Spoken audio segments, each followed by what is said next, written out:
Welcome everyone to the Trinidad and Tobago Film Festival 2021 Q&As. I'm Julia Neves, your host for this session, and thank you so much for joining us. This year, our full program is being screened online from September the 22nd to the 28th. And during the session, you could feel free to comment, ask any questions of the filmmakers, and if we have time, we'll get to them. And of course, don't forget you can check out their films. It's at watch.eventive.org/TTFF21. And we'd also like to thank all our TTFF21 sponsors and partners. NGC is our signature sponsor this year. And we also have a leading sponsorship from Trell, Trinidad and Tobago, and Republic Bank Limited. We also have contributing and supporting sponsorship from NLCB and also the Sport and Culture Fund. And today I have with me Alexandra Warner. She is the director of the TT documentary The Forgotten Boys. It's about three young men who participated in the prison-based English class and debate team led by journalist Debbie Jacob. Welcome, Alexandra. Thank you, Julian. Good to be here. Good to have you. And we also have Charles Officer. He's the director of the Canadian crime noir AKILLA'S Escape. Welcome, Charles. Thank you. Good to have you. Hello. All right. Well, ladies first, I'm going to start off with Alexandra. Tell me, how did you learn about the program and what about it inspired you to do Forgotten Boys? Sure. So it was a kind of organic evolution. I was working at TV6 at the time as a content developer associate. And that's where the inspiration for the film came about. So just being in the cycle of the daily news and seeing crime being reported on constantly and the same kind of narrative, a very linear kind of narrative about crime, where often in media we see, sensationalism, we see, criminals depicted in a certain light that isn't necessarily nuanced or have the context of just the social economic differences and all that. So I was actually working next to the producer of Beyond the Tape. So that was an interesting experience looking at her job and the impact that has, just being around that kind of cycle of news and the impact that has on everybody. Personally, I found myself wanting to tune out of the news often because it's just a lot, kind of depressing and heavy. So in my journey as a documentary filmmaker, I wanted to figure out how we could bring balance to day-to-day media by creating a series that focuses on different narratives and empowers a group that doesn't necessarily get a platform often. So that's when the concept of focusing on incarcerated people came about. And it was through a family friend, actually, that introduced me to Debbie. And I read her book, I read Wishing for Wings, and in that learned about the English courses that she offered in prison and all of these different programs that focus on restorative justice specifically, that a lot of people don't know about. The debate teams are actually open to the public. And it would be great to see more turnout when, COVID restrictions ease up, because I know in Trinidad that's still very much a thing. But yeah, that's where I learned about the debate teams, and someone put me in touch with her and we got to talking, and that's where the concept for the Forgotten Boys really came from. Alexandra, thank you so much. And continuing on inspirations, Charles, tell me where that story, where that came out for AKILLA'S Escape. It came out of the world and the realities of political violence and colonialized perspectives that have affected Caribbean islands. So, as we know, perhaps there have been organizations that have risen out of political corruption that has affected many lives, and the story of having Jamaican roots and not seeing a story that connects Jamaica, New York, and Toronto, the city where I live, and the effect of the origins of political corruption, and how it has contributed to the criminalization of Black boys. So that is at the impetus of it. We understand there's Dudda's Coke and the Shower Posse out of Jamaica, and how the origins of that organization came to be, and I want to tell a story about a young man who was affected by that upbringing and finds himself in a situation where he faces a young man who is on a similar path that he'd experienced, and what does he do with that? And so the story is also speaking to the accountability of men to our youth, and how we actually contribute to either their prosperity or their plight. So that is where AKILLA came from, and as well growing up in Canada, and in recent years, a conversation about legalization and all those who've been incarcerated due to that, and their lives affected. And now we're finding ourselves in a state where capitalism is still taking precedent over the lives that have been affected over all these years. So it's about economics. It's about our society and our place in it, and AKILLA'S journey of resistance. Thank you so much. Okay, and back to Alexandra. The focus, the key, I don't want to say character, but the key person in the documentary is Miss Jacob. Tell me about your impression of her and filming her and learning, more about her during this process. How was that? Yeah, so Debbie is definitely the thread of this story. The focus is, these three young men, Dareem, Jemai, and Cornelius, and she is the connection. She's the epicenter. I mean, Debbie is just truly an incredible person. The amount of work that she's done in prisons, social work in general, what she's accomplished. I can't believe that one person could do all that she did. So I think her story, if you read Wishing for Wings, I highly recommend it. She talks about, a friend calling her and saying they were looking for an English teacher in prison. She was working at ISPS at the time as a librarian. And she was kind of skeptical at first. But then when she got in there and she realized how all of these men were just really looking for purpose and really looking to have somebody just empower them and listen to them.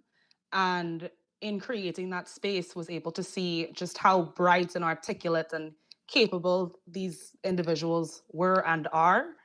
And from that, she just created so much. And she's truly an inspiration. Like, I love Debbie a lot. It's truly a great lady. Okay, back to Charles. And speaking of heroes, we go from a literal to a fictional one. AKILLA, he's, working in a criminal world. The authorities see him as a criminal. I guess he might not see himself as a criminal, but he's a person with a very strict code. You don't beat women, how you treat children. Tell me about the importance of creating that nuance in the character. The importance is to give actually people a broader perspective about what it is that contributes to who they become. So it's without the nuance, without the context, without that, it's, again, we're just painted with one brush, right? So with AKILLA, his upbringing and the way his perspective around women, his perspective about how he navigates within this world, and now, again, it's like the idea of what society has deem criminal activity, and what he understands is not. And because the criminal activity is now legalized, he's not a criminal anymore. But it was never really it was a colonial rule that painted it as criminal activity to begin with when it wasn't. So and now it's being flipped into this acceptance. So when we come in and we actually meet Akilla, he's actually not doing criminal activity. But I think the mentality of individuals who still are catching up to the fact that even with legalization, that those who still call it a criminal activity, but will rest assured be down to prosper from it, is a hypocrisy. And so the whole Akilla's character, Akilla's actually has dealt with the hypocrisy his entire existence and is now just calling it. And so I don't think the idea of painting a hero was anything. It wasn't like the forefront other than someone actually painting someone with a code and with a way that they operate within a certain sort of world that is underground or clandestine. And so his heroism comes from his independence. And it's the line that his father says to him. He says, when he's a boy, when he's a young man, that self-governance is critical, no matter where you're serving things. And so keeping that independent state of thinking is quite heroic in itself, right? So that is the essence of Akilla, but it's within the genre of noir filmmaking, and we see that there is a hero and usually up in a situation that the film does take on those tropes of that, but we don't see very often Black men and women in genre pictures that actually are heroic. And so that is also what I'm playing with is actually the genre and where we don't see ourselves represented. And he has a specific philosophy about the industry he works in and the world as it's changing. And I think we as people, from COVID to legalization to the way that things are shifting, is that we got to be really present and really see things for what they are as we move forward, Definitely. And as we're on the topic of depictions of Black men, back to Alexandra. I found the young men were very open, they're very frank with you. Tell me about that process. As you started to roll, they just poured out their life story? Did you have to kind of build up the trust? Tell me about that. Yeah, no, absolutely. Building trust was very important. Before going on camera with any of them, I made sure to have interactions prior and kind of establish that relationship also with their families to make them feel comfortable, and just focusing to not on their offenses, focusing on their humanity and their stories. So kind of structuring the interview in a way where they didn't have to, because I feel like we often see, we usually see people who have been convicted or accused of crimes portrayed is in a way that, as I said, kind of sensationalizes the crime. And so for me, the focus of The Forgotten Boys and the focus of the documentary series that I was trying to create was to kind of decenter that narrative and focus on, as I said, their humanity and portraying them, around their sons with their families in these courses, in debates where they're being articulate and intelligent. I think that really kind of helps the audience understand that these are human beings who are capable of change. And that was really what we were trying to accomplish. Yeah, I actually was quite surprised by how thoughtful and how well spoken these young men were. So really good job with that. Okay, and I'm back to Charles. Young, I hope I don't butcher it. I'm gonna try. Thamela Mpunlawana. Is that correct? I butchered it. I saw it.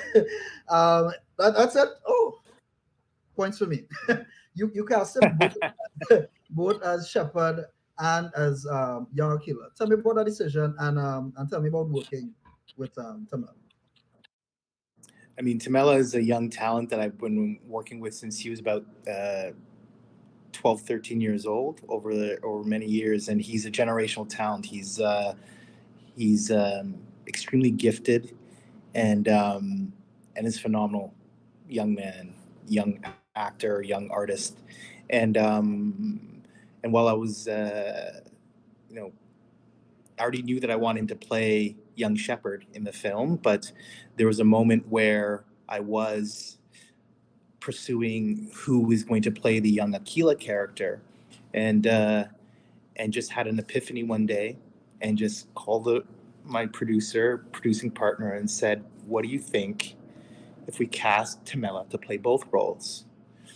And he thought it was crazy, but actually, but understood what I was trying to say with it, and it wasn't just because out of convenience. It was actually, the idea of when older Akila sees himself in this young boy, he actually sees himself, and we as an audience, and the risk of that is either alienating an audience and confusing them, or they can catch up and actually understand why this is happening. And I've seen it in some other films before, with, again, not very common with Black actors, that they get the opportunity to play dual roles in a film. And what a great way to expose this young person's talent by giving him two roles to play, and how he would approach them differently. And I thought he did beautifully well, and I think that's part of the message that visually speaks to what I'm talking about. When do we as men see ourselves in the young boys that we actually engage with? When do we see ourselves, and at what point does that happen? And it happens in a moment of high stakes and trauma, where this boy is really revealed to be young Akila as well as this other boy. So the metaphor and the sort of creative approach with that was to articulate that visually, that Akila is dealing with himself, and as we often do, we see resemblance of ourselves in youth, and but now what do we do with it? So that was the whole idea behind it, and Tamela's. I thought he did a beautiful job. Okay. So we're short on time. So just quickly, both guys, Alexandra, what do you hope people get out of watching The Forgotten Boys? So for me, the purpose of this documentary and documentary in general is to evoke empathy, evoke emotion, definitely challenge the misconceptions that we've internalized, and beyond that, also, I think a call to action.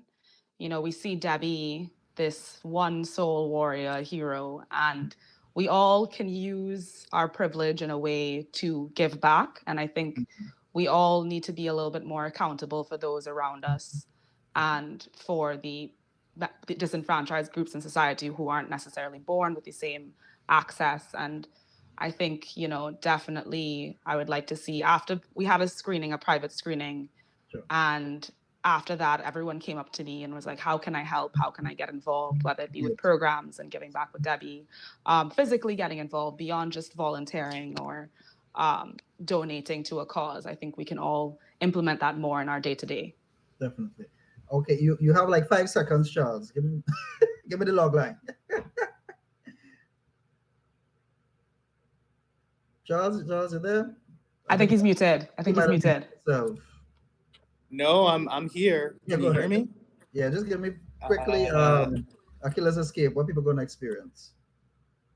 what they're going to experience. They're going to Yeah. experience a crime noir that speaks to the politics of violence and our youth and our roles as men, and in seeing the reflection in ourselves, and doing something, taking accountability and doing something about it. You only gave me 5 seconds, so there That you was have good. it. That was good.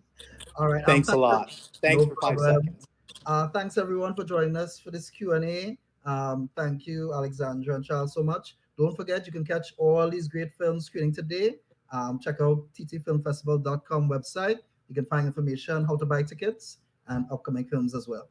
Thanks again, guys, and thank you so much for joining us. Bye.